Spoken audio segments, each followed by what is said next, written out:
Hello friends, আমি সোমনাথ। আশা করছি তোমরা সবাই খুব ভালো আছো এবং তোমাদের প্রিপারেশন খুব ভালো মতনভাবে চলছে। আমরা এমসিকিউ নিয়ে আলোচনা করছিলাম যে এমসিকিউগুলো বিগত বছরে ডাব্লিউবিসিএস এর প্রিলিমিনারিতে বা অন্য অন্য এক্সামে চলে এসছে, সেই ধরনের এমসিকিউগুলো নিয়ে আমরা আলোচনা করছিলাম। আজকে হচ্ছে পার্ট 2। তো এখনও অবধি তোমরা যারা এই চ্যানেলকে সাবস্ক্রাইব করোনি, সোমনাথ স্যার এই চ্যানেলকে সাবস্ক্রাইব করে নাও অ্যান্ড বেল নোটিফিকেশানটাকে প্রেস করে নিও। তো চলো, ক্লাস স্টার্ট করার আগে আমরা বেসিক কিছু একটুখানি ইনফরমেশন নিয়ে নিই জিএসকে, দেন তারপরে আমরা স্টার্ট করছি। দেখো এখানে একটা প্রথম এখানে প্রশ্ন একটা আছে। প্রশ্নটাতে বলেছে দেখো যে mainland coastal area of India, ভারতবর্ষের মেনল্যান্ড। দেখো কোস্টাল এরিয়া কতটা আগে সেটা বোঝো। ভারতবর্ষের যে টোটাল কোস্টাল এরিয়া সেটা হচ্ছে 7516 কিলোমিটার, এটি হচ্ছে টোটাল কোস্টাল এরিয়া। কিন্তু প্রশ্নতে চেয়েছে হচ্ছে mainland coastal area of India, তাহলে এটা কি হবে? মেনল্যান্ড কোস্টাল এরিয়া মানে হচ্ছে যেটা এই এরিয়াটা, এটার ভ্যালুটা হচ্ছে 6100। এটা হচ্ছে 6100। এখানে অনেকগুলো প্রশ্ন আসতে পারে, যেরকম হচ্ছে কতগুলো রাজ্যের সঙ্গে এখানে টাচ করে রেখেছে। এগুলো একদমই বেসিক প্রশ্ন, যে ধরো তোমাকে জিজ্ঞেস করলো কতগুলো রাজ্যের সঙ্গে টাচ করে রেখেছে, তাহলে তার সঠিক উত্তরটা এখানে হবে কতগুলো রাজ্য, 3টে 4টে 5টা, টোটাল হচ্ছে 9টা রাজ্যের সঙ্গে টাচ করেছে। আর যদি এখানে জেলা বলতো যে কতগুলো জেলার সঙ্গে টাচ করেছে, তাহলে উত্তরটা আলাদা হয়। এখানে হচ্ছে 73টি জেলা, যার মধ্যে সবথেকে বড় কোস্টাল স্টেট হচ্ছে গুজরাট। সবথেকে বড় হচ্ছে গুজরাট, সবথেকে ছোট হচ্ছে গোয়া, সবথেকে ছোট গোয়া। এবং যদি পূর্বের দিকে বলে, ইস্ট কোস্টাল প্লেনের মধ্যে সবথেকে বড় হচ্ছে Andhra Pradesh. Next, land boundary of India, কারণ আমরা জানি যে ভারতবর্ষের উপরটা উপরের দিকে হচ্ছে ল্যান্ড দিয়ে বর্ডার থাকে, তো ল্যান্ড বাউন্ডারি এটা কতটা? এটা হচ্ছে 15,200 কিলোমিটার। এবং এই 15,200 কিলোমিটার কতগুলো রাজ্যের সঙ্গে টাচ করেছে? কারণ দেখো এখানে এই ছোটো ছোটো প্রশ্নগুলো কিন্তু পরীক্ষাতে খুব আসে। তো এখানে টোটাল 7টা কান্ট্রির সঙ্গে বর্ডার করেছি আমরা, যেখানে তোমরা খুব ভালো মতন জানো যে বাংলাদেশের সঙ্গে সবথেকে বেশি বর্ডার আছে। বাংলাদেশের সঙ্গে 4096 কিলোমিটার, এটা বাংলাদেশের সঙ্গে। এরপরে হচ্ছে ম্যাকমোহন লাইন বা চায়নার সঙ্গে হচ্ছে 3917 কিলোমিটার। নেক্সট হচ্ছে এরপরে পাকিস্তান হচ্ছে 3310 কিলোমিটার। এরপরে হচ্ছে নেপাল 1752 কিলোমিটার। এরপরে হচ্ছে মায়ানমার 1458। এরপরে হচ্ছে ভুটান, ভুটানের সঙ্গে হচ্ছে 587। আচ্ছা, longest national highway of India, ভারতবর্ষের লংগেস্ট যে ন্যাশনাল হাইওয়ে এটা হচ্ছে ন্যাশনাল হাইওয়ে, তোমরা সবাই জানো যে ন্যাশনাল হাইওয়ে 7।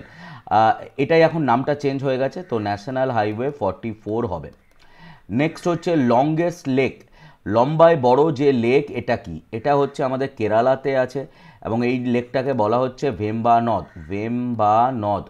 ওকে, নেক্সট হায়েস্ট লেক। আচ্ছা, এইখানে অনেক কনফিউশন হয় যে হায়েস্ট লেক কোনটা, এটা কি প্যাংগং? দেখো 3টে লেকের মধ্যে কনফিউশন আসতে পারে।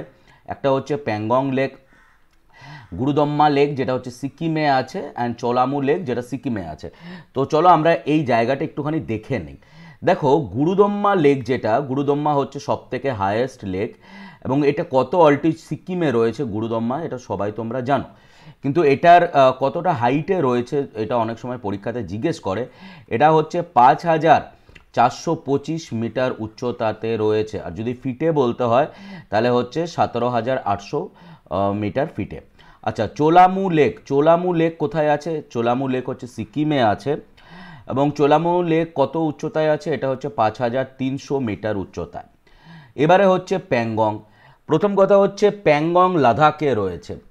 প্যাংগং, এখানে ভেরি ইম্পর্ট্যান্ট একটা প্রশ্ন আজকের, যখন আমরা এমসিকিউটা আরম্ভ করবো, এরপরেই আরম্ভ করছি, তখন দেখতে পাবে যে প্যাংগংকে ঘিরে কী কী আছে প্রশ্ন। প্যাংগং হচ্ছে 4225 মিটার, তাহলে সবথেকে হায়েস্ট লেক হচ্ছে আমাদের গুরুদম্মা লেক।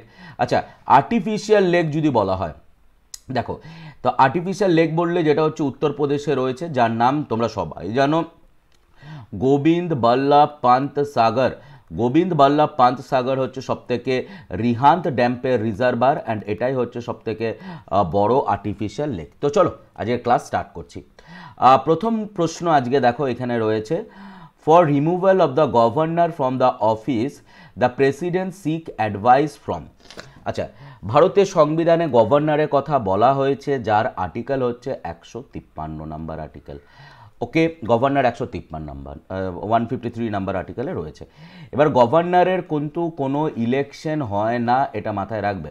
গভর্নরের কোনো ইলেকশন হয় না, গভর্নর হচ্ছে অ্যাপয়েন্টেড ক্যান্ডিডেট। ওকে, গভর্নর হচ্ছে অ্যাপয়েন্টেড। এরপরে এখানে অনেকগুলো ছোট ছোট প্রশ্ন দেবে। অ্যাপয়েন্টেড কে অ্যাপয়েন্ট করছেন? প্রেসিডেন্ট অ্যাপয়েন্ট করছেন। এবং এইখানে যে প্রশ্নটা দিয়েছে যে প্রেসিডেন্ট গভর্নরকে রিমুভ করতে গেলে কারোর কাছেই কিন্তু পরামর্শ নেবে না, তাহলে এখানে অ্যান্সারটা হবে none of the above. Okay, next হচ্ছে এইখানে প্রশ্ন এসছে যে ন্যাশনাল গার্ল চাইল্ড ডে। আচ্ছা দেখো, নারী দিবস একটা না একটা ডে তো থাকবে। ধরো তোমাকে যদি বলা হতো যে ওমেন্স ডে আমরা কবে পালন করছি, ওমেন্স ডে বা নারী দিবস আমরা পালন করি হচ্ছে 8ই মার্চ, এটা বেসিক জিনিস সবাই তোমরা জানো। নেক্সট হচ্ছে এবার এখানে বলেছে যে ন্যাশনাল গার্ল চাইল্ড ডে, এটা জানুয়ারি মাসে আমরা পালন করি, জানুয়ারির 24 তারিখে পালন করি। এছাড়া হচ্ছে জানুয়ারি মাসের যে ইম্পর্টেন্ট ডেটসগুলো রয়েছে সেগুলো আমি একটুখানি কুইকলি তোমাদের সঙ্গে রিভিশন করে নেই যাতে তোমাদের মনে থাকতে পারে। প্রথম হচ্ছে যে ব্রেল দিবস। ব্রেল দিবস, ব্রেল মানে হচ্ছে লুইস ব্রেলের নামে এই দিবসটা পালন করা হয়। তোমরা নিশ্চয়ই দেখেছো যে যারা ব্লাইন্ড পার্সন রয়েছেন ওনারা যে স্ক্রিপ্টটা দিয়ে পড়ে সেটা হচ্ছে দেখবে হাত দিয়ে ধরে ধরে পড়ে। তো ব্রেল দিবস হচ্ছে 4 জানুয়ারি, এটা মাথায় রাখবে। এরপরে হচ্ছে দেখো যেটা মাথায় রাখবে সেটা হচ্ছে very important NRI day, NRI day. এবার এনআরআই ডে মানে হচ্ছে মহাত্মা গান্ধীজি যখন সাউথ আফ্রিকা থেকে এলেন, এটাকে প্রবাসী ভারতীয় দিবস বলে, যেটা হচ্ছে 9 জানুয়ারি। এরপরে যেটা মাথায় রাখবে সেটা হচ্ছে তোমরা বলবে হচ্ছে আর্মি ডে। আর্মি ডে আমরা কবে পালন করি? তোমরা সবাই জানো যে আমরা আর্মি দিবস বা আর্মি ডে এটা পালন করছি হচ্ছে 15 জানুয়ারি। এরপরে হচ্ছে ন্যাশনাল ভোটার্স ডে। দেখো 25 তারিখে আমাদের ন্যাশনাল ভোটার্স ডে রয়েছে, এগুলো বেসিক জিনিস মাথায় রাখবে। ন্যাশনাল গার্ল চাইল্ড ডে আমরা জানুয়ারি 24 তারিখ পালন করছি এবং এটি স্টার্ট হয়েছে 2008 থেকে স্টার্ট হয়েছে। ওকে, নেক্সট পরের প্রশ্ন এসো। পরের প্রশ্নতে বলেছে যে প্যাংগং লেকটি কোথায় রয়েছে। আমি যেটা তোমাদেরকে বলছিলাম যে Pangong lake is located in which of the following state. প্রথম কথা দেখো প্যাংগং লাদাখে রয়েছে। প্যাংগং ইন্ডিয়া আর চায়নার মাঝখানটায় বর্ডারে রয়েছে, কিন্তু এই অপশানে দেখো জম্মু অ্যান্ড কাশ্মীর অবধি রয়েছে, তো অ্যান্সারটা জম্মু অ্যান্ড কাশ্মীরই নিলাম, কিন্তু এটা সঠিক উত্তর হবে লাদাখ। ওকে, লাদাখে রয়েছে প্যাংগং লেক, খুব সুন্দর দেখতে, দেখতেই পাচ্ছ লেকটা, প্যাংগং লেক।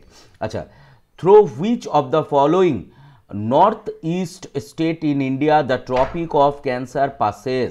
আচ্ছা, এবারে একটা কথা বলি, আমাদের ভারতবর্ষের মধ্যে দিয়ে 23.5 degree that is tropic of cancer pass করেছে, এটা সবাই তোমরা জানো।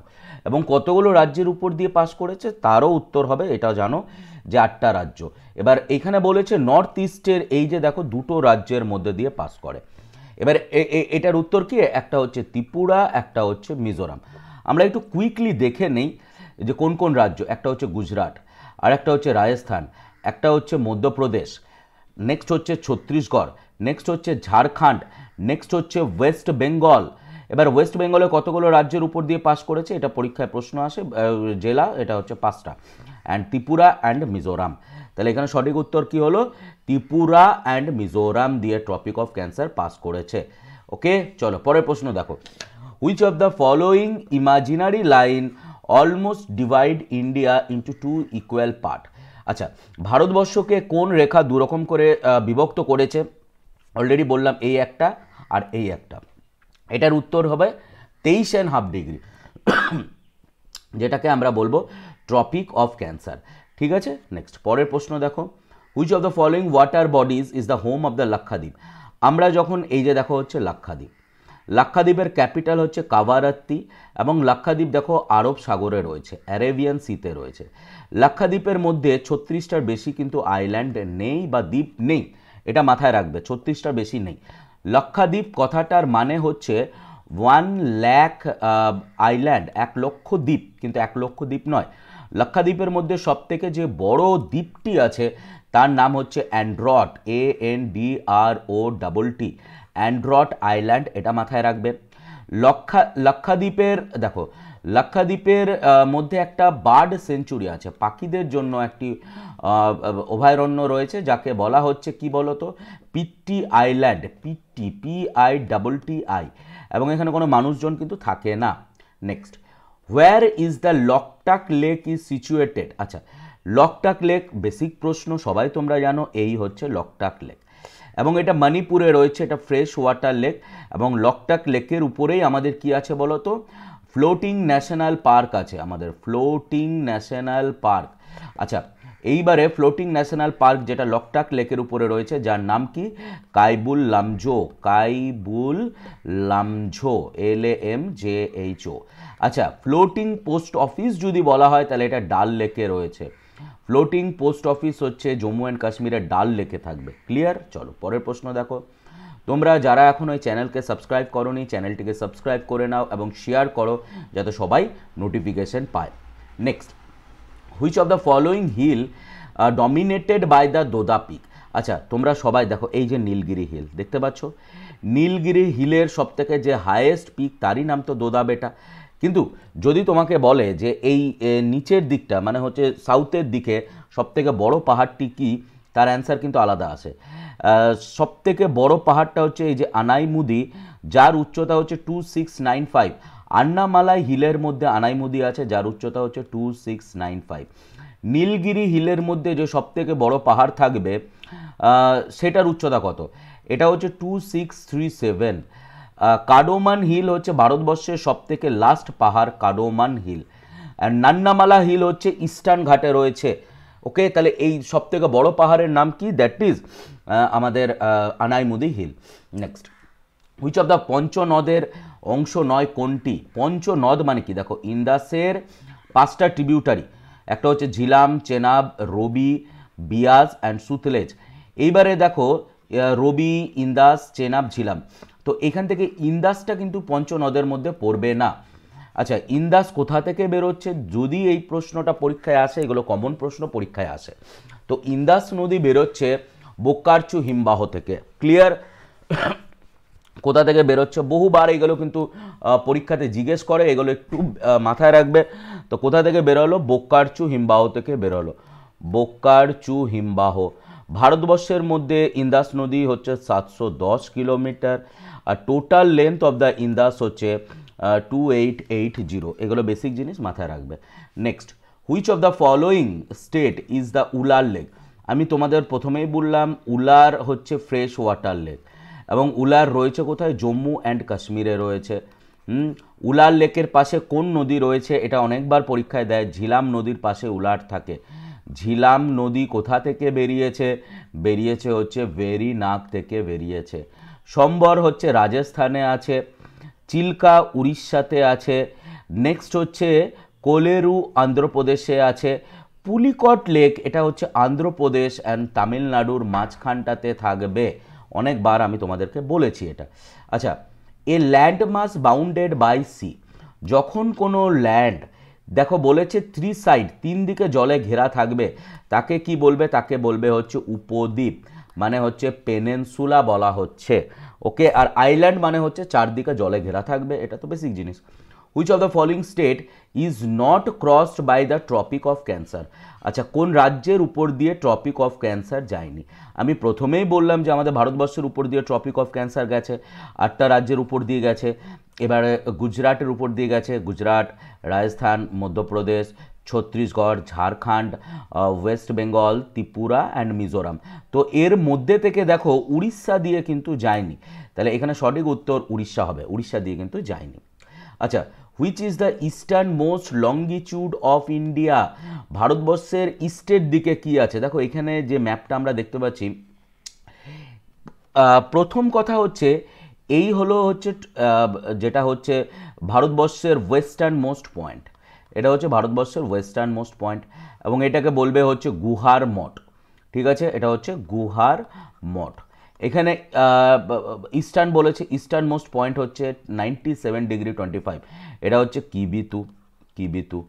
এবারে দেখো নর্দার্ন মোস্ট পয়েন্ট যার ভ্যালু কত 37°, এটাকে তোমরা বলবে কি, এটাকে বলবে হচ্ছে ইন্দিরা কোল, ইন্দিরা কোল। এবং southern most point of India যদি বলতে হয় তাহলে এটা বলবে হচ্ছে কন্যাকুমারী। ওকে, নেক্সট, নর্থ থেকে সাউথ ভারতবর্ষের উপর থেকে নিচ অবধি কতটা, এটা যদি পরীক্ষাতে আসে উপর থেকে নিচ অবধি, এটা হচ্ছে 3214 কিলোমিটার। 3214। ভারতবর্ষের ওয়েস্ট থেকে ইস্ট অবধি কতটা, এটা হচ্ছে 2933। ট্রপিক অফ ক্যান্সার 8টা রাজ্যের উপর দিয়ে গেছে। এই যে দেখো লঙ্গিচিউডটা হচ্ছে 5টা রাজ্যের উপর দিয়ে ক্রস করেছে। নেক্সট পরে দেখো, which of the following country has the common frontier with the Indian state like Uttarakhand. বলেছে যে এখানে উত্তরাখণ্ডের সঙ্গেও বর্ডার করছে। আচ্ছা, এই যে দেখো উত্তরাখণ্ডের সঙ্গে বর্ডার করেছে, উত্তরপ্রদেশের সঙ্গে বর্ডার করেছে, বিহারের সঙ্গেও বর্ডার করেছে, এবং আমাদের সিকিমের সঙ্গে বর্ডার করেছে। এটা হচ্ছে নেপাল, তাই না? নেপাল বর্ডার করেছে। আচ্ছা, এবারে নেপালের সঙ্গে আমাদের কতটা কিলোমিটার রয়েছে, এটা পরীক্ষাতে বহুবার আসবে।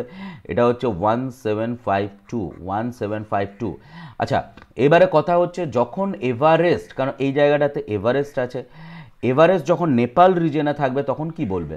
তখন বলবে হচ্ছে সাগর মাথা, SAGARMATHA, সাগর মাথা বলবে। আর যখন উপরের দিকে চলে যাবে তখন কি বলবে? তখন বলবে হচ্ছে চৌমা লাঙ্গমা। আশা করি নিশ্চয়ই বুঝতে পেরেছো। আচ্ছা, which of the following is the southern most Himalaya. এবারে দেখো এই যে কথাটা এখানে সাউদার্ন মোস্ট বলেছে, আমরা আগে 3টে ধাপকে টেনে নিই। এই হচ্ছে হিমাদ্রি, হিমাদ্রির পরে হচ্ছে হিমাচল, হিমাচলের পরে হচ্ছে শিওয়ালিক। তো এইখানে যে সাউদার্ন মোস্ট যেটা বলেছে তার উত্তর হবে হচ্ছে শিওয়ালিক। আচ্ছা, শিওয়ালিককে ট্রেসেস অফ হিমালয় বলা হয়। এগুলো কমন জিনিস, এগুলো মাথায় রাখবে যে শিওয়ালিককে বলবে কি, বলবে হচ্ছে ট্রেসেস অফ হিমালয়। এবং সংস্কৃত ভাষায় শিওয়ালিককে কি বলবে, এটাও কিন্তু পরীক্ষায় আসে। সংস্কৃত ভাষায় বলা হচ্ছে মানক পর্বত, MANK, মানক পর্বত। ওকে, এটাও কিন্তু পরীক্ষাতে বহুবার জিজ্ঞেস করে, মানক পর্বত। হিমাদ্রিতেই আমাদের সবথেকে বড় বড় পাহাড়গুলো হিমাদ্রির মধ্যেই আছে। হিমাদ্রিকে সংস্কৃত ভাষায় যেটা বলা হয় দ্যাট ইজ বাহিরগিরি, বাহিরগিরি। এগুলো বেসিক জিনিস, এগুলো একটু মাথায় রাখবে। Next, where is the Duncan passage. Pass কথাটার মানে হচ্ছে যে দুটো জায়গাকে কানেক্ট করাকে পাস বলবে। তো এইবারে দেখো ডানকান প্যাসেজ বলেছে, তো ডানকান প্যাসেজ মানে কি? ডানকান প্যাসেজ এইখানে যে প্রশ্নটা এসছে এটা হচ্ছে সাউথ আন্দামান, উপরের দিকে থাকবে সাউথ অ্যান্ড নিচের দিকে থাকবে হচ্ছে লিটিল আন্দামান। আচ্ছা, এবার লিটিল অ্যান্ড কার নিকোবরের মাঝখানে যেটা প্যাসেজ থাকে সেটাকে বলা হচ্ছে 10 ডিগ্রি চ্যানেল। এইটাও অনেকবার পরীক্ষাতে দেয়। Okay, next, which of the following country are divided by the McMahon line. বহুবার বলেছি, তো এখানে আর ভুলের কোনো ইয়ে নেই।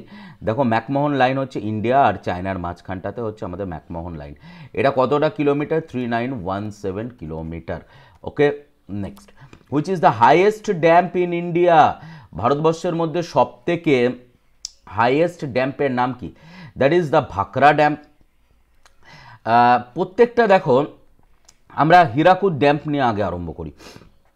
হীরাকুদ বাঁধ যেটা হচ্ছে আমাদের উড়িষ্যাতে আছে, তাই না? একদম এই যে হচ্ছে দেখতেই পাচ্ছ উড়িষ্যাতে, এটি হচ্ছে লংগেস্ট ড্যাম্প অফ ইন্ডিয়া। এটা হচ্ছে লম্বায় বড়, যেটা হচ্ছে 25.5। এবং এইখানে যে প্রশ্নটা এসছে তার উত্তর হবে হচ্ছে হাইয়েস্ট বাঁধ হচ্ছে তেহেরি বাঁধ। ঠিক আছে, তেহেরি ড্যাম্প। এবং এই তেহেরি ড্যাম্পটা আছেটা কোথায়? এটা হচ্ছে ভাগীরথী নদীর উপরে রয়েছে। ভাগীরথী নদীর উপরে রয়েছে হচ্ছে আমাদের তেহেরি বাঁধ। আচ্ছা, ভাকরা নাঙ্গল হিমাচল প্রদেশে রয়েছে। ওকে, নেক্সট, পরের প্রশ্ন দেখো, what is the name of the southernmost hill range in the India. ভারতের দক্ষিণতম পর্বত। আচ্ছা, এইবারে দেখো প্রথমেই হচ্ছে নীলগিরি হয়, তারপরে পালামি হয়, পালামির পরে আন্নামালাই, এবং সব থেকে লাস্ট, এটা সাজানোই আছে, এরকমভাবেই থাকে, কিন্তু এটা মাথায় রাখবে 4টে পাহাড় কিন্তু এইভাবেই থাকবে। ওকে, নীলগিরি, আন্নামালাই, নান্নামালাই, তারপরে হচ্ছে সব থেকে লাস্ট যে পাহাড় that is the Cardamom hill. তাহলে ভারতবর্ষের যে লাস্ট পাহাড় তার নাম হচ্ছে কাডোমান হিল। আচ্ছা, which of the following state has the longest coastline. আচ্ছা, লংগেস্ট কোস্ট লাইন হবে গুজরাট। কিন্তু যদি বলতো, ধরো তোমাকে এই প্রশ্নটাই করলো যে গুজরাট কোস্টাল প্লেনকে আমরা করকম করে ডিভাইড করতে পারি, তাহলে তার উত্তর হয় হচ্ছে দু রকম। একটা হচ্ছে কচ্ছ পেনিনসুলা, একটা হচ্ছে কাথিওয়ার পেনিনসুলা। ওকে, একটা কচ্ছ, একটা হচ্ছে কাথিওয়ার। ক্লিয়ার? নেক্সট, রিহান্দ বাঁধ কোন রিহাদবাদ কোন ভারতীয় রাজ্যে রয়েছে? আচ্ছা দেখো, রিহান্দ হচ্ছে আমাদের উত্তরপ্রদেশে রয়েছে, এবং উত্তরপ্রদেশের যে জেলাতে রয়েছে সেই জেলাটার নাম হচ্ছে সোনভদ্র ডিস্ট্রিক্ট। ওকে, এবং রিহান্দ বাঁধের রিজার্ভারকেও অনেকবার বলেছি, বলবে হচ্ছে তোমরা যেটা বলবে গোবিন্দ বল্লভ পান্ত সাগর। আচ্ছা, এখানে বলেছে যে সোমপ্রকাশ পত্রিকা কার? দেখো পরীক্ষাতে তো একটা না একটা থাকবেই যে কে কার পত্রিকা পাবলিশ করছে, তো এই প্রশ্নটার উত্তর হচ্ছে ঈশ্বরচন্দ্র বিদ্যাসাগরের পত্রিকা সোমপ্রকাশ পত্রিকা, যেটা উনি পাবলিশ করেছিলেন হচ্ছে 1859-এ। অ্যান্ড তোমরা সবাই জানো যে বিধবা বিবাহ আইন হচ্ছে 1856-এ এসেছিল, widow remarriage act. Okay, how many member of the Rajya Sabha? এখানে কি বলেছে, রাজ্যসভার কতজন মেম্বার নমিনেটেড থাকছেন, প্রেসিডেন্ট নমিনেশন দিচ্ছে। দেখো রাজ্যসভার মধ্যে যে টোটাল মেম্বার আছে সেটা হচ্ছে 250, ঠিক আছে। 250-র মধ্যে হচ্ছে 12 জন নমিনেটেড মেম্বার, অ্যান্ড বাদবাকি মেম্বার হচ্ছে 238 জন। তো এইখানে যে প্রশ্নটা চেয়েছে তার উত্তর হবে হচ্ছে 12 জন। এবার 12 জন কোথা থেকে আসছে যদি বলা হয়, প্রেসিডেন্ট নমিনেশন দিচ্ছে কিন্তু আসছে কোথা থেকে, সেটার একটা ছোট্ট ফর্মুলা আছে, LASS। সাহিত্য লিটারেচার, এল ফর লিটারেচার, সাহিত্য থেকে আসবে, আর্টস ব্যাকগ্রাউন্ড থেকে আসবে, সোশ্যাল সায়েন্স আর স্পোর্টস, তো এই সমস্ত জায়গা থেকে কিন্তু আসে। আচ্ছা নেক্সট চলে এসো। আচ্ছা সর্বদাই, আজকে কিন্তু সর্বদাই দিবস, এটা মাথায় রাখবে। সর্বদাই প্ল্যান, প্রথম কথা হচ্ছে সর্বদাই কথাটার মানে আপলিফটমেন্ট ফর অল, আপলিফটমেন্ট সবার জন্য কিন্তু ভাবা, ঠিক আছে।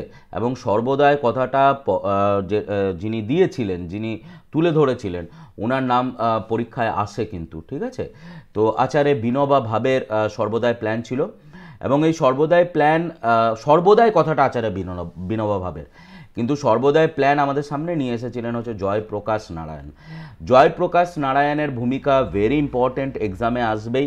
তোমরা সবাই জানো যখন 1975-এ ন্যাশনাল এমার্জেন্সি ডিক্লেয়ার করা হয়েছিল, 1975-এ যখন ন্যাশনাল এমার্জেন্সি ডিক্লেয়ার করা হচ্ছে ইন্দিরা গান্ধী গভর্নমেন্টের সময়, তখন এই জয়প্রকাশ নারায়ণই কিন্তু চ্যালেঞ্জ করেছিলেন, এমার্জেন্সিকে চ্যালেঞ্জ করেছিলেন।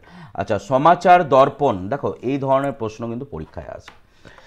এটা কি বলেছে, বলেছে যে first Bengali news paper in the country, ভারতবর্ষের মধ্যে প্রথম সমাচার দর্পণ না বেঙ্গল গ্যাজেট? তো এটির উত্তর হচ্ছে সমাচার দর্পণ হচ্ছে পত্রিকা যেটা পাবলিশ করেছিলেন। একটুখানি ইনফরমেশন নিয়ে নাও, এই জায়গাটা থেকে পরীক্ষায় কিন্তু প্রশ্ন আসতে পারে। মার্শম্যান এডিটর ছিলেন। পাবলিশার হচ্ছে ব্যাপিস্ট মিশনারি সোসাইটি পাবলিশার ছিলেন। এছাড়া হচ্ছে এটা তৈরি হয়েছিল 1818-তে। Okay next, who among the following British man tried to obtain a farman, ফারমান মানে কি, permission, to trade in the Gujarat from the Europe, আকবরের কাছ থেকে। আচ্ছা এবারে দেখো, প্রথমবার রাল্ফ ফিচ হচ্ছে প্রথম পার্সন যিনি আকবরের কোর্টে এসেছিলেন, এটা মাথায় রাখবে, ফার্স্ট পার্সন, এবং উনি এসেছিলেন হচ্ছে 1585-তে, 1585-এ, ঠিক আছে। জন মিল্ডেন, এই যে প্রশ্নটা, এটার উত্তর হবে হচ্ছে জন মিল্ডেন হল। 1599-এ উনি আকবরের কাছে পারমিশন চেয়েছিলেন কিন্তু আকবর পারমিশন দেননি। থমাস রো কার সময় এসেছিলেন, এগুলো বেসিক প্রশ্ন মাথায় রাখবে। থমাস রো হচ্ছে জাহাঙ্গীরের সময় এসেছিলেন, জাহাঙ্গীর। ওকে, তোমরা ভালো মতন জানো, এগুলো বেসিক জিনিস মাথায় রাখবে। নেক্সট পরের প্রশ্ন দেখো, অশ্বিনী কুমার দত্ত যিনি কংগ্রেসকে কি বলেছিলেন, এই জায়গাটা বোঝো, যিনি কংগ্রেসকে বলেছিলেন হচ্ছে 3 দিনের তামাশা, এবং যেটাকে ইংলিশে বলতে গেলে বলা হয় 3 day satirical work, 3 day satirical, বিদ্রুপ করে বলেছিলেন স্যাটারিক্যাল ওয়ার্ক। এবং এটা যেটা বলেছিলেন সেটা হচ্ছে অমরাবতী সেশনে বলেছিলেন 1897। অশ্বিনী কুমার দত্তজিকে যেরকম একটা প্রশ্ন খুব আসে যে উনি স্বদেশ বান্ধব সমিতি করেছিলেন, স্বদেশ বান্ধব সমিতি 1905-এর সময়। অ্যান্ড অশ্বিনী কুমার দত্তজিকে ঢাকার মুকুটহীন রাজা বলা হচ্ছে, এটা কিন্তু পরীক্ষায় আছে। যেরকম বাংলার মুকুটহীন রাজা হচ্ছে সুরেন্দ্রনাথ বন্দ্যোপাধ্যায়জি, ক্লিয়ার? তো এগুলো একটু বেসিক জিনিস মাথায় রাখবে। আচ্ছা, what is the minimum age prescribed by the constitution of India for a candidate to be elected as the vice president? দেখো ভাইস প্রেসিডেন্ট মানে হচ্ছে second citizen of India, and vice প্রেসিডেন্টের আর্টিকেল কত, 63 থেকে স্টার্ট হবে, 63 মানে হচ্ছে 63 number আর্টিকেলে vice প্রেসিডেন্টের কথা বলেছে। 64 নাম্বার যে আর্টিকেল সেটাতে কি বলেছে, বলেছে যে এক্স অফিসিও চেয়ারম্যান, উনি রাজ্যসভার চেয়ারম্যান হচ্ছেন এবং ভাইস প্রেসিডেন্ট হতে গেলে 35 বছর বয়স লাগে। নেক্সট পরের প্রশ্ন দেখো। আচ্ছা এইবারে দেখো ভাইস প্রেসিডেন্ট হতে গেলে 35 বছর। নেক্সট হচ্ছে লোকসভার মেম্বার হতে গেলে 25 বছর, রাজ্যসভার মেম্বার হতে গেলে 30 বছর, সেম একই জিনিস বিধানসভার মেম্বার হতে গেলেও সেম একই 25 বছরই লাগবে, বিধান পরিষদের মেম্বার হতে গেলে হচ্ছে 30 বছর লাগছে। এবার রাষ্ট্রপতি প্রেসিডেন্ট হতে গেলে লাগছে হচ্ছে 35 বছর, অ্যান্ড ভাইস প্রেসিডেন্ট হতে গেলে বা গভর্নর হতে গেলে হচ্ছে 35 বছর। ঠিক আছে, এখানে বলেছে দেখো মণিপুর হাইকোর্ট, নর্থ ইস্টে কোনো হাইকোর্ট ছিল না। তো এই যে প্রশ্নটা যেটা এসছে যে মণিপুরে হাইকোর্ট কবে খুললো, এটা 2013-এ খুলেছিল কিন্তু মণিপুরে হাইকোর্ট। আচ্ছা এই জায়গাটা থেকে কিন্তু প্রশ্ন আসবে, ইন্ডিয়ান হাইকোর্ট অ্যাক্ট এটি কবে এসেছিল, সেটাই প্রথম প্রশ্ন আগে আসতেই পারে। ইন্ডিয়ান হাইকোর্ট অ্যাক্ট 1861-তে আসে এবং এইখানে ভাইসরয়কে সেটা মাথায় রাখবে, লর্ড ক্যানিং হচ্ছে ভাইসরয়। এবং হাইকোর্ট, প্রথম হাইকোর্ট হচ্ছে কলকাতাতে এস্টাবলিশড হয়েছিল, কলকাতা, বোম্বে, ম্যাড্রাস তিনটে জায়গাতেই হয়েছিল। তো এটা হচ্ছে 1862-তে হয়েছিল, 1862-তে। ওকে নেক্সট এখানে বলেছে the annulment of the partition of the Bengal was done by. Annulment মানে হচ্ছে বঙ্গভঙ্গ রোধ করা। বঙ্গভঙ্গ কখন হয়েছিল সবাই তোমরা জানো যে 1905-এ বঙ্গভঙ্গ হলো। লর্ড কার্জেনের সময় হচ্ছে বঙ্গভঙ্গ হয়েছিল, এগুলো বেসিক জিনিস। এবার বঙ্গভঙ্গ রোধ হয়েছিল লর্ড হার্ডিংসের সময়। ঠিক আছে, নেক্সট লর্ড হার্ডিংস, এটা মাথায় রাখবে। Who was the first women chief minister of India? Bharat, দেখো চিফ মিনিস্টার হতে গেলে কত বয়স লাগছে, 25 বছর। এবং প্রথম মহিলা চিফ মিনিস্টারের নাম সবাই তোমরা জানো যে সুচেতা কৃপলানি, উনি উত্তরপ্রদেশের চিফ মিনিস্টার ছিলেন, উত্তরপ্রদেশ। অ্যান্ড উত্তরপ্রদেশ কোন দিক থেকে বড়, তোমাকে যদি প্রশ্ন করা হয় উত্তরপ্রদেশ কোন দিক থেকে বড়, পপুলেশনের দিক থেকে বড়, পপুলেশন। উত্তরপ্রদেশে একটি ন্যাশনাল পার্কের নাম একটুখানি মেনশন করে বলবে যে ভেরি ইম্পর্টেন্ট ন্যাশনাল পার্ক যেটা রয়েছে সেটা খুবই ইম্পর্টেন্ট ন্যাশনাল পার্ক। আচ্ছা নেক্সট কোশ্চেন দেখো, in which year first public service was set up? এই প্রশ্নটা ভেরি ইম্পর্টেন্ট আর এটা খুব ভুল হয়। একটা কথা আমি তোমাদেরকে বলে দিই, পাবলিক সার্ভিস কমিশন বা পিএসসি সবার প্রথম 1919-এর অ্যাক্টের মধ্যে ছিল। কি বললাম এই জায়গাটা একটু ভালো করে মেনশন করে আমি বলে দিচ্ছি। দেখো প্রথম পাবলিক সার্ভিস হয়েছিল, পিএসসি হয়েছিল 1919-এর যে অ্যাক্ট, 1919-এর অ্যাক্টকে আবার তোমরা কি বলবে, বলবে হচ্ছে গভর্নমেন্ট অফ ইন্ডিয়া অ্যাক্ট, এটা second government of India act, বা বলতে পারো মন্টেগে চেলসফোর্ড রিফর্ম। এরপরে দেখো তখন তো এস্টাবলিশ করানো হলো, তখন পিএসসিকে বসানো হলো, কিন্তু পিএসসি কার্যকারী করেনি। পিএসসি হচ্ছে 1926 থেকে কার্যকারী করেছে। ওকে চলো, the former name of SBI, state bank of India. দেখো এসবিআইয়ের যে আগের নামটা ছিল, এসবিআইয়ের যে আগের নাম ছিল ওটাই হচ্ছে imperial bank of India, imperial bank. এবার ইম্পেরিয়াল ব্যাংকটা কবে তৈরি হয়েছিল, এটা হচ্ছে 1926-এ তৈরি হলো। এবার ইম্পেরিয়াল ব্যাংক মানে কিছুই না, সেই সময় তিনটে যে প্রেসিডেন্সি ব্যাংক ছিল সেইগুলোকে একত্র করে বলা হতো imperial bank. Okay, and SBI কবে তৈরি হয়েছে, ধরো তোমাকে যদি এই প্রশ্নটাই জিজ্ঞাসা করে যে এসবিআই তৈরি হলো কবে, এসবিআই তৈরি হয়েছিল 1955-এ under Gorwala committee, under Gorwala. Okay next, which among the following parts of the constitution includes the concept of the welfare state? আচ্ছা ভারতের সংবিধানে ওয়েলফেয়ার অফ দ্য স্টেটের কথা বলা হয়েছে ডিপিএসপিতে। ডিপিএসপি নন জাস্টিসিয়েবল থিং, নন জাস্টিসিয়েবল মানে হচ্ছে যে ডিপিএসপির মধ্যে যা আছে সেটা নিয়ে তোমরা কোর্টে যেতে পারবে না, যেরকম হচ্ছে মৌলিক অধিকার কিন্তু জাস্টিসিয়েবল। ওকে, প্রিয়াম্বেলও কিন্তু জাস্টিসিয়েবল নয়। এবারে ডিপিএসপি 36 থেকে স্টার্ট করে 51 অবধি আছে, যেটা হচ্ছে পার্ট 4-এ আছে ভারতের সংবিধানে। এবং ডিপিএসপিকে noble features of Indian constitution বলা হয়, noble, NOBLE, noble, noble features of Indian constitution. এবং এটি কে বলেছেন, এটা ডক্টর BR আম্বেদকরজি বলেছিলেন অ্যান্ড গ্র্যান্ডভিন অস্টিন দুজনেই কিন্তু বলেছিলেন। ওকে next, which of the following women Nobel laureate tried to improve girl education?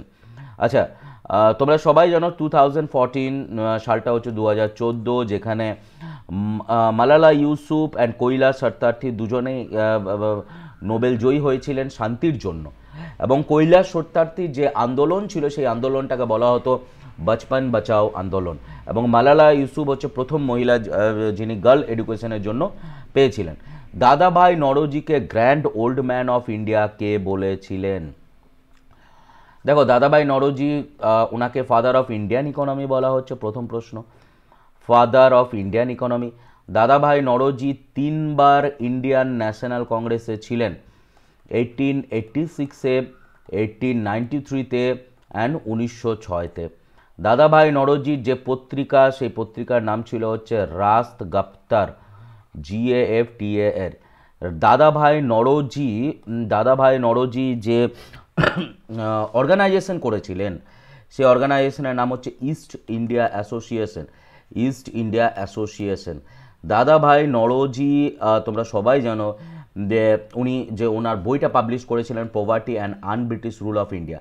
এইখানে অ্যান্সার হবে গ্ল্যাডস্টোন। ওকে, গ্ল্যাডস্টোন হবে তার সঠিক উত্তর, British prime minister Gladstone. Under which of the following article of the constitution of India president can impose প্রেসিডেন্টাল rule? আচ্ছা, প্রেসিডেন্টাল rule বা state rule একই জিনিস, যেটা হচ্ছে আর্টিকেল 356-এ, আর্টিকেল নাম্বার 356। ওকে, আচ্ছা, নেক্সট হচ্ছে in which of the following constitution it is stated supreme court can reconsider its own judgement? দেখো, এই জায়গাটা বোঝো, সুপ্রিম কোর্ট যে ডিসিশনটা দিচ্ছে সেই ডিসিশনটাকে আবার চেঞ্জও করতে পারে, মানে এটাকে জুডিশিয়াল রিভিউ বলে। এই যে ক্ষমতাটা, এটাকে বলবে হচ্ছে জুডিশিয়াল রিভিউ। তো এটার আর্টিকেল কত? এটা হচ্ছে 143 না 137, তো এটা হচ্ছে 137-এ রয়েছে। ঠিক আছে, 123-এ অর্ডিন্যান্স আছে, কিন্তু প্রেসিডেন্টের ক্ষমতা আছে অর্ডিন্যান্স জারি করার। আচ্ছা, ন্যাশনাল পঞ্চায়েতি রাজ ডে আমরা কবে পালন করি? 24শে এপ্রিল আমরা হচ্ছে পঞ্চায়েতি রাজ ডে পালন করি। ঠিক আছে, দেখো 73rd অ্যামেন্ডমেন্ট যখন হলো 1992-তে, তখন পঞ্চায়েতি রাজ কিন্তু খুললো, মানে সংবিধানের মধ্যে খুললো, কিন্তু পুরোপুরিভাবে স্টার্ট করলো 24শে এপ্রিল 1993 থেকে। তার জন্য আমরা 24শে এপ্রিলটাকে পঞ্চায়েতি রাজ দিবস বলে পালন করি। Next, the book planned economy of India was written by M Visvesvaraya. এটি কবে, কত সালে লেখা হয়েছিল? এটা লেখা হয়েছিল 1934-এ লেখা হয়েছিল। এবং এম ভিসেসওয়ারার জন্য আমরা কি দিবস পালন করি? ইঞ্জিনিয়ারিং ডে পালন করি, এটা মাথায় রাখবে। আচ্ছা, নেক্সট, পরের প্রশ্ন দেখো, the decision of the district court is subject to the high court. আচ্ছা, এই যে ধরো তুমি কোনো ডিস্ট্রিক্ট কোর্টে গেলে, সাবঅর্ডিনেট কোর্টও বলা হয় ডিস্ট্রিক্ট কোর্টকে, এবার সেই ডিস্ট্রিক্ট কোর্ট থেকে তুমি হাইকোর্ট যাবে, তাহলে কি করছো? এটাকে অ্যাপিলেট জুরিসডিকশন বলবে, যে তুমি অ্যাপিল করছো হায়ার কোর্টে গিয়ে। Okay, next, how many member of the Rajya Sabha are nominated? Already বলে দিয়েছি, 12 জন মেম্বার হচ্ছে নমিনেশন পাচ্ছে। ক্লিয়ার, 12 জন member. How many type of emergency, জরুরি ব্যবস্থা? ভারতের সংবিধানে কত ধরনের জরুরি ব্যবস্থা রয়েছে? 3 ধরনের জরুরি ব্যবস্থা রয়েছে। প্রথমে যদি বলতে হয় 352, মানে হচ্ছে ন্যাশনাল এমার্জেন্সি। নেক্সট হচ্ছে 356, তার মানে হচ্ছে স্টেট রুল বা প্রেসিডেন্টাল রুল। নেক্সট হচ্ছে 360, তার মানে হচ্ছে কি? তার মানে হচ্ছে আমাদের ফিনান্সিয়াল জরুরি ব্যবস্থা। Okay, next, which of the following article of the Indian it is stated that governor, প্রত্যেকটা রাজ্যে একজন করে গভর্নর থাকবেন, এটা বলেছে আর্টিকেল নাম্বার 153-তে। ওকে, আর্টিকেল নাম্বার 153-তে। আচ্ছা, when was Indian calendar was adapt officially? ভারতের যে আমাদের যে ক্যালেন্ডার, অফিসিয়াল ক্যালেন্ডার, সেটা হচ্ছে শকাব্দ বা শকা এরাটাকে বলা হচ্ছে কনিষ্কের। এটাকে আমরা 1957-এ কিন্তু অ্যাডাপ্ট করেছি, 1957। ওকে, এটা একটু মাথায় রাখবে। Which of the following animal is famous for very costly wool? আচ্ছা, এদের মধ্যে কার পশম, উল সব থেকে বেশি দামি? এটা হচ্ছে চিরু, একটু আনকমন, কিন্তু এটা মাথায় রাখবে। এটা চিরু হচ্ছে এক ধরনের হরিণ, যেটা নর্থ ইস্টে পাওয়া যায়। Okay, next, in which of the following parts of the constitution of India are enriched the fundamental duties? দেখো, মৌলিক কর্তব্য আমাদের সংবিধানে ছিল না। তাহলে এবারে মৌলিক কর্তব্যটা এলো কবে? এটা এসছে 42nd অ্যামেন্ডমেন্ট করিয়ে, যেটা আমরা মিনি কনস্টিটিউশন বলি 1976-এ, এবং এটা পার্ট 4A-তে রয়েছে, শরণ সিং কমিটির রেকমেন্ডেশনে হয়েছিল। বেসিক জিনিস মাথায় রাখবে। একটাই article 51A, which of the following national highway is the shortest? সব থেকে ছোট, দেখো 47 ন্যাশনাল হাইওয়ে 47 এটা সব থেকে বড়, 47-এর এ হচ্ছে সব থেকে ছোট, এটাও মাথায় রাখবে। ন্যাশনাল হাইওয়ে 44টা হচ্ছে সব থেকে বড়, যেটার আগের নাম ছিল হচ্ছে ন্যাশনাল হাইওয়ে 7, ঠিক আছে, যেটা হচ্ছে শ্রীনগর থেকে কন্যাকুমারী অবধি কানেক্ট করছে। তো এইটা 47A, এটা মাত্র 6 কিলোমিটার লেন্থ। আচ্ছা, how many freedom are guaranteed by the article 19? তো এবার রাইট টু ফ্রিডম, এটা যেটা আমাদের স্বাধীনতা আছে, আমাদের 6টা স্বাধীনতা আছে। ওকে, আমাদের 6টা স্বাধীনতা বলেছে। In which of the following state do Oraon, Munda, Santhal, Gonda, ওসু ট্রাইব লিভস? আমরা এই যে ট্রাইব দেখতে পেলাম, তো এই ট্রাইব কোন রাজ্যে পাবো আমরা? আমরা এই সমস্ত ট্রাইব হচ্ছে ঝাড়খণ্ডে। ওষুধটা কিন্তু পরীক্ষায় আসে, এটা মাথায় রাখবে। Okay, next, which of the following amendment added the fundamental duty? মৌলিক কর্তব্য কত number? That is the 42nd, 1976-এ শরণ সিং কমিটির রেকমেন্ডেশনে হয়েছিল। আচ্ছা, ডিউরিং দ্য স্বদেশি মুভমেন্ট বা স্বদেশি এজ, এবার স্বদেশি মানে কি? 1905-এর সময়টা বলছে। আর national soap factory was established by? দেখো সেই সময় ব্রিটিশ প্রোডাক্টকে বয়কট করা হলো এবং ন্যাশনাল প্রোডাক্টগুলোকে আমরা নিলাম। তো এখানে বলেছে ন্যাশনাল সোপ ফ্যাক্টরি, এটা কে বানিয়েছিলেন? ডক্টর নীল রতন সরকার, ঠিক আছে, ডক্টর নীল রতন সরকার এস্টাবলিশ করেছিলেন। Supreme commander of the Indian arm force, দেখো আর্ম ফোর্স মানে কি? 3টে শক্তি, ঠিক আছে, একটা হচ্ছে আর্মি, একটা হচ্ছে নেভি, হ্যাঁ ঠিক আছে, আর্মি, নেভি অ্যান্ড এয়ারফোর্স। এই 3টে শক্তির হেডকে, 3টে শক্তির হেড হচ্ছে প্রেসিডেন্ট। ওকে, 3টে শক্তির হেড হচ্ছে president. Next, 1945 Manabendranath Roy drafted a development plan for the future India known as? আচ্ছা, 1945-এ এমএন রয় যে প্ল্যানটা নিয়ে এসেছিলেন সেটাকে বলা হচ্ছে পিপলস প্ল্যান, ঠিক আছে। গান্ধীয়ান প্ল্যান নিয়ে এসেছিলেন হচ্ছে এস.এন. আগরওয়াল, এস.এন. আগরওয়াল নিয়ে এসেছিলেন। এবং সর্বদাই প্ল্যান জয়প্রকাশ নারায়ণের সর্বদাই প্ল্যান বলা হতো। Next, for how many time a person can be the president of India? দেখো ওনার কোনো লিমিট নেই। ভারতের সংবিধানে প্রেসিডেন্ট হতে গেলে কিন্তু কোনো লিমিট বলে দেয়নি যে একবার দুবারের পরে আর হবে না, যতবার মেজরিটি পাবে ততবারই উনি প্রেসিডেন্ট হবে, ঠিক আছে। আর মিনিমাম এজ কতটা? মিনিমাম এজ হচ্ছে 35, মিনিমাম এজটা, ঠিক আছে। নেক্সট, আর এটার আর্টিকেল 57, এটা মাথায় রাখবে। আচ্ছা, চিফ মিনিস্টারকে শপথ বাক্য কে দিচ্ছে? দেখো একদমই বেসিক প্রশ্ন, চিফ মিনিস্টারকে শপথ বাক্য দিচ্ছে হচ্ছে আমাদের গভর্নর শপথ বাক্য দেবে, ঠিক আছে। ওকে, নেক্সট হচ্ছে in which 5-year plan the Panchayati Raj system was introduce? দেখো এটা খুব ভালো প্রশ্ন। পঞ্চায়েতি রাজ সিস্টেম আমরা দেখলাম যে প্রথমবার সংবিধানের মধ্যে এলো কবে? 1992-তে, ঠিক আছে। কিন্তু এই যে এটা যেটা বলতে চাইছে, যেটা হচ্ছে আনঅফিসিয়ালভাবে পঞ্চায়েতি, এটা হচ্ছে বলবন্ত রায় মেহতাকে বসানো হয়েছিল 1957-এ, এবং তার জন্যই প্রথম পঞ্চায়েতি রাজ খুললো হচ্ছে অক্টোবর 2, 1959। তার মানে এটা 2nd 5-year প্ল্যানের মধ্যে ছিল। আশা করি নিশ্চয়ই এই জায়গাগুলো বুঝতে পারছো, 2nd 5-year প্ল্যানের মধ্যে এটা ছিল কিন্তু। ওকে, নেক্সট, দিহাং সেঞ্চুরি কোথায়? দিহাং সেঞ্চুরি হচ্ছে অরুণাচল প্রদেশে হচ্ছে আমাদের দিহাং সেঞ্চুরি রয়েছে। ক্লিয়ার? নেক্সট, পরের প্রশ্ন দেখো, পরের প্রশ্ন হচ্ছে Sikkim become a state in the union? আচ্ছা, সিকিম হচ্ছে 36th অ্যামেন্ডমেন্ট 1975-এর দ্বারা আমাদের মধ্যে এলো, এটা একটু মাথায় রাখবে। তিস্তা নদী কোন কোন জায়গা? দেখো তিস্তা নদী সিকিমে জেমু গ্লেশিয়ার থেকে বেরোচ্ছে এবং ওয়েস্ট বেঙ্গলে থাকছে, ঠিক আছে, তারপরে চলে যাচ্ছে হচ্ছে বাংলাদেশে। তো এইখানে উত্তর হবে হচ্ছে সিকিম আর ওয়েস্ট বেঙ্গল। নেক্সট, ঠিক আছে।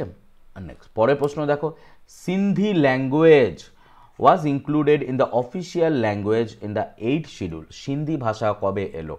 দেখো আমাদের টোটাল 22টা ভাষা আছে। সিন্ধি ভাষা 1967-এ এসেছিল, এগুলো বেসিক জিনিস। প্রথমের দিকে 14টা ভাষা ছিল 8 নম্বর শিডিউলে, পরে আবার অ্যাড হয়েছে। সিন্ধি 21st অ্যামেন্ডমেন্ট 1967, কনকানি মণিপুরি নেপালি হচ্ছে 71st অ্যামেন্ডমেন্ট 1992, বোরো ডোগরি সান্থালি আর মৈথালি 92nd অ্যামেন্ডমেন্ট 2004। এটা ভেরি ইম্পর্টেন্ট। আচ্ছা, which sultan impose jizya tax on the Brahmin? Jizya excuse me, jizya কর ব্রাহ্মণদের উপরে কে চাপিয়েছিলেন? ফিরোজ শাহ তুগলক। ফিরোজ শাহ তুগলক চাপিয়েছিলেন। বেসিক জিনিস মাথায় রাখবে। নেক্সট হচ্ছে, what is the correct chronological order of the creation of the Assam, Nagaland, Goa and Mizoram? এই যে চারটে স্টেট, এই চারটে স্টেট কবে কবে তৈরি হয়েছে আমি ডাইরেক্ট তোমাদের বলে দিচ্ছি, তাহলে মাথায় থাকবে। দেখো, সবার আগে আসাম, তারপরে নাগাল্যান্ড, তারপরে মিজোরাম, তারপরে গোয়া। একটু সালগুলো দেখো। নাগাল্যান্ড তৈরি হয়েছে 1963-তে, মিজোরাম হচ্ছে 20 ফেব্রুয়ারি 1987-এ, গোয়া 30 মে 1987-এ। ক্লিয়ার? চলো পরের প্রশ্ন দেখো। পরের প্রশ্ন হচ্ছে, which among the following was the first attempt to regulate the affairs of the English east India company in India? আচ্ছা, এইখানে যে প্রশ্নটা এসছে যে কোনটা ব্রিটিশদের প্রথম অ্যাক্ট হিসাবে আমরা বলবো, দ্যাট ইজ, দেখো এর আগে কিন্তু কোনো অ্যাক্ট ছিল না ব্রিটিশদের, এটা হচ্ছে রেগুলেটিং অ্যাক্ট। এবার রেগুলেটিং অ্যাক্টের মাধ্যমে কি কি হয়েছিল একবার আমি একটু কুইকলি বলে দিই। দেখো, প্রথমে ডেজিগনেশনটাকে আমরা চেঞ্জ করি। ডেজিগনেশন মানে আগে যে ডেজিগনেশন সেটা গভর্নর অফ বেঙ্গল ছিল। এবার এইখান থেকে আমরা কি করলাম, এই অ্যাক্টের মাধ্যমে আমরা গভর্নর জেনারেল অফ বেঙ্গল এইটা নিয়ে এলাম, এবং first governor general of Bengal হচ্ছে ওয়ারেন হ্যাস্টিং ছিলেন। ওকে, ওয়ারেন হ্যাস্টিং, এটা মাথায় রাখবে একটু, ওয়ারেন হ্যাস্টিং। এবারে দেখো, ওয়ারেন হ্যাস্টিংয়ের আন্ডারে কি বসানো হয়েছিল? এক্সিকিউটিভ কাউন্সিল বসানো হয়েছিল। এক্সিকিউটিভ কাউন্সিল, 4 জন মেম্বারের একটা টিম, যাকে বলা হলো এক্সিকিউটিভ কাউন্সিল। এরপরে এক্সিকিউটিভ কাউন্সিলের আন্ডারে দুটো প্রেসিডেন্সি সাহায্য করছিল, একটা হচ্ছে বোম্বে, একটা হচ্ছে মাদ্রাস। ঠিক আছে? এই রেগুলেটিং অ্যাক্টের মাধ্যমে আর একটা জিনিস করা হয়েছিল, that is supreme court of India. ভারতবর্ষের যে সুপ্রিম কোর্ট তোমরা সবাই জানো যে 1774-এ কলকাতাতে খুলেছিল, কলকাতাতে খুললো, এবং প্রথম চিফ জাস্টিস ছিলেন হচ্ছে এলিজা এমপে। তো আশা রাখি যেটুকুনি তোমরা দেখলে তোমাদের ভালো লাগলো। ক্লাসটাকে শেয়ার করো, রেগুলার ক্লাসগুলো করো, সামনে পরীক্ষা আছে। এইভাবে আর ডেসক্রিপটিভভাবে যদি পড়ো তাহলে এই চ্যানেলেও ডেসক্রিপটিভভাবে রয়েছে, সেগুলো দেখতে পারো। Thank you all for watching. ভালো থাকো, সুস্থ থাকো, পড়তে থাকো। Thank you all.